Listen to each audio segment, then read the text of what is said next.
जय श्री राम। मीन राशि के सभी मित्रों के जीवन में पहले से थोड़ा-सा बेटरमेंट आना चालू हो चुका है। अभी तक आपकी लाइफ में बहुत कठिनाइयाँ थी, बहुत सारे ऑब्स्टिकल्स थे। पिछले 6-8 महीने से आप देखोगे या साल भर मान लीजिए, एक के बाद एक कंटिन्यू प्रॉब्लम्स आ रही हैं। एक तो अभी आपको साढ़े साती चल रही है, साढ़े साती का सेकंड फेज है। साढ़े साती ने बहुत परेशान किया हुआ है। जितने भी मीन राशि के लोग हैं पिछले 2.5 साल से बहुत ज़्यादा परेशान है अभी वो। तो कहीं न कहीं एक तो साढ़े साती परेशान कर ही रही है आपको। ऊपर से शुक्र भी चौथे घर में विराजमान थे, अभी तो जीवन में सुख सुविधाएँ भी खत्म हो गई थी, सुख मिलना बंद हो गया था, अशांति बहुत ज़्यादा थी। लेकिन अभी रिसेंटली शुक्र का परिवर्तन हुआ है और ये आपके लिए बहुत फ़ायदेमंद परिवर्तन है। इसके बाद से थोड़ा-सा लाइफ़स्टाइल आपकी अप होगी, जीवन में सुख मिलना स्टार्ट होगा, पारिवारिक जीवन में थोड़ा-सा आनंद बढ़ेगा और एक मन में जो स्ट्रेस और बेचैनी है ये कम होना स्टार्ट हो जाएगी। लेकिन फिर भी देखिए, आपकी राशि मीन है तो आपको अभी बहुत सावधानी के साथ जीवन बिताना है, भगवान का नाम लेते हुए बिताना है। हालाँकि छठे घर में केतु सूर्य जैसे योग हैं, शत्रुहंता योग बनाते हैं। अगर कोई केस कोर्ट के हिसाब पे चल रहा है, ऋण है आप पर, रोग, ऋण, शत्रु, इन सभी से मुक्ति मिलती है। इन सभी से राहत मिलती है, ऐसा ज्योतिष में लिखा है, ऐसा होता भी है।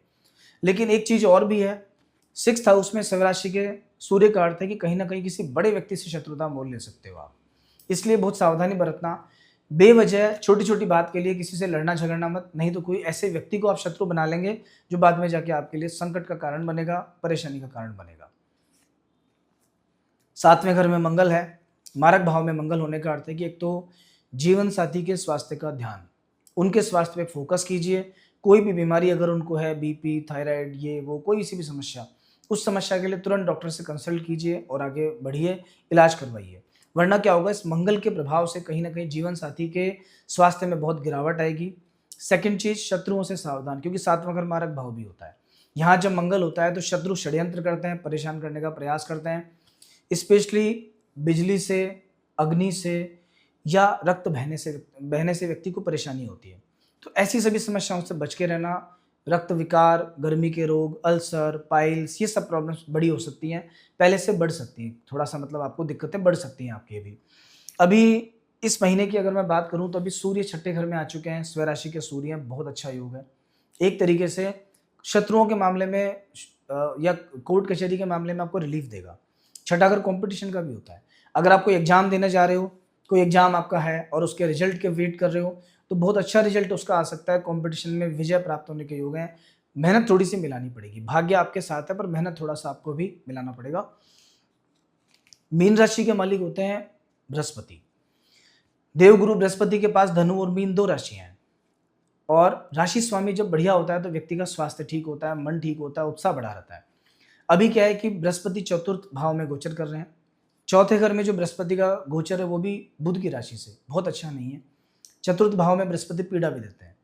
कहीं न कहीं ये मान के चलिए कि आपके स्वास्थ्य और मन में कुछ पीड़ाएँ चल रही होंगी, मानसिक रूप से आप परेशान हो सकते हैं, दबाव फ़ील कर सकते हैं, हेल्थ इश्यूज़ थोड़े से रह सकते हैं, स्वास्थ्य कष्ट दे सकता है और ये प्रॉब्लम अभी चलेंगी। इनके साथ में रहना आप सीख लीजिए। बचना चाहते हैं, थोड़ी गौ सेवा, थोड़ी संत सेवा, थोड़ी साधु सेवा, ये आप शुरू कर दो। थोड़ा पूजा पाठ स्टार्ट कर दो। नियमित दिनचर्या में 10 से 15 मिनट कम से कम डेली भगवान का नाम लेना शुरू करो। नास्तिक व्यक्ति का बृहस्पति वैसे ही खराब हो जाता है। आचरण पवित्र होना चाहिए, गलत तरीके से पैसा नहीं आना चाहिए। अगर ये सब करोगे तो ठीक रहेगा। एक और विशेष बात, बृहस्पति का जिनको भी दोष होता है, उन सभी व्यक्तियों को अपनी चोटी के बाल थोड़े से बड़े रखने चाहिए बाकी बालों के कंपैरिजन में।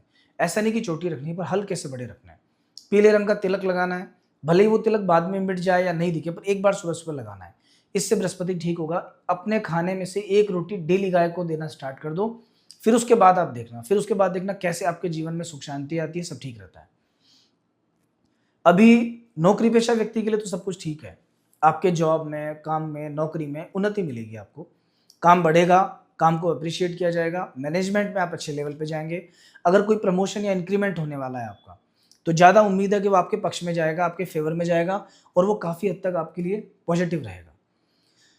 लेकिन पारिवारिक जीवन के लिए खराब है। परिवार में जो रिश्ते हैं, स्पेशली मदर का स्वास्थ्य, माता के स्वास्थ्य का ध्यान रखना, माँ के साथ रिश्ते अच्छे रखना, वरना उनके साथ में, माँ के साथ में या मातृपक्ष मतलब मामा, नाना, उन लोगों के साथ में उधर से कोई खराब समाचार भी सुनने को मिल सकता है। 12वें घर में राहु हैं। 12वें घर के राहु का अर्थ होता है एक तो पैर में पीड़ा, जो आपका पाँव है और पाँव में भी स्पेशली लेफ्ट साइड का जो पाँव है, ये आपको परेशान कर सकता है। साइटिका, नसों की प्रॉब्लम, दर्द, कुछ और कोई भी समस्या सामने आ सकती है। तो पैर की चोट का और पाँव का ध्यान ज़्यादा रखना पड़ेगा। अनावश्यक खर्चे से बचना, बेवजह खर्चा हो सकता है, फालतू खर्चा हो सकता है, गलत जगह आप खर्चा कर सकते हो, गलत काम में आप खर्चा कर सकते हो। तो सावधानी के साथ में खर्चे पे कंट्रोल करते हुए, कैश अगर आपके पास है तो घर में किसी और के पास रखिए, किसी दूसरे के अकाउंट में जमा कराइए, क्योंकि अभी क्या है कि आपके पास पैसा कम टिकेगा, आपके पास जो पैसा रहेगा वो जल्दी खर्चा हो जाएगा। तो थोड़ा सा ध्यान रखना।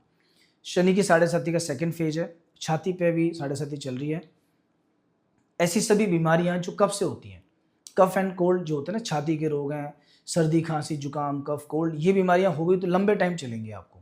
इनसे सेफ्टी बरतना, हो जाए तो लापरवाही मत करना, तुरंत डॉक्टर को दिखवाना। मौसमी बीमारियों के पकड़ने का जकड़ने का अभी योग ज़्यादा चल रहा है थोड़ा सा आपके सामने। ओवरऑल बाकी सब ग्रहों की पोजीशन ठीक है। इस सप्ताह की अगर मैं बात करूं तो 6 तारीख और 7 तारीख, इन 2 दिनों में सावधानी बरतना। ये 2 दिन खराब हैं, कहीं ना कहीं स्वास्थ्य खराब रहेगा, मतलब एक तरीके से वीकेंड आपका गड़बड़ जाएगा। राहु 12वें घर में है, चंद्रमा के साथ रहेगा।